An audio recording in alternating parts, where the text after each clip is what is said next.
లోకంలో ఉన్నప్పుడు మీ పంచ జ్ఞానేంద్రియాలు కన్ను, ముక్కు, చెవి, నాలుక, చర్మము వీటితో పోగు చేసుకున్న జ్ఞాపకాలు, వ్యామోహాలు, కోరికలు, రాగాలు, అనుబంధాలు అట్ ది సేమ్ టైం మీకు మైండ్ యొక్క ఒక ప్రత్యేకమైనటువంటి ప్రమాదకరమైన డైమెన్షన్ ఒకటి చెప్పాను. అదేంటంటే అహంత, అహంకారము, ఈగో.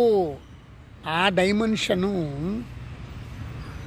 ఈ పంచ జ్ఞానేంద్రియాలు, అహంత, ఈగో అనే ఒక మైండ్ డైమెన్షను వీటన్నిటితో కలిసి మీరు ఈ లోకంలో బంధీకృతం అయ్యే అవకాశాలు 100% ఉన్నాయి. అలాగని చెప్పి ఈ లోకాన్ని మీరు తరిమివేయలేరు. You cannot detach or you cannot throw away this world కదా. కాబట్టి మీరు ఈ లోకంలోనే ఉంటూ నిష్కామ కర్మ చేయండి.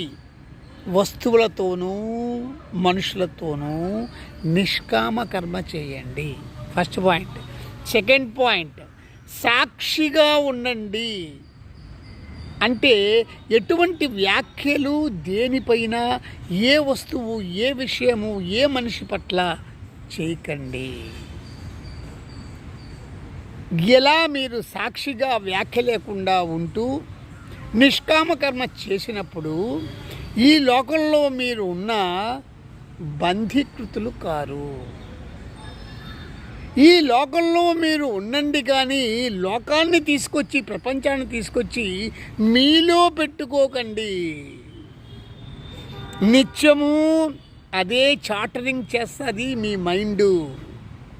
మీ మైండ్కి ఒక లొకేషన్ లేదు, అన్ని లొకేషన్స్ మీ మైండ్లోనే ఉంటాయి.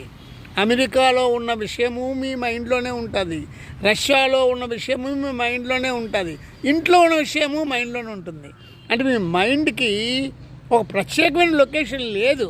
ఈ విషయం నేను చెప్పాను. No address, no location to the mind. All addresses, all locations are in the mind. మైండ్లోనే అన్ని లొకేషన్స్ ఉంటాయి. కాబట్టి మీరు నిష్కామ కర్మ చేస్తూ సాక్షిభూతంగా ఉంటూ వ్యాఖ్యలు ఎవరి పట్ల, ఏ వస్తువు పట్ల చేయకుండా ఉంటే మీరు స్వేచ్ఛగా ఉంటారు, లోకంతో బంధీకృతులు కారు. That's all.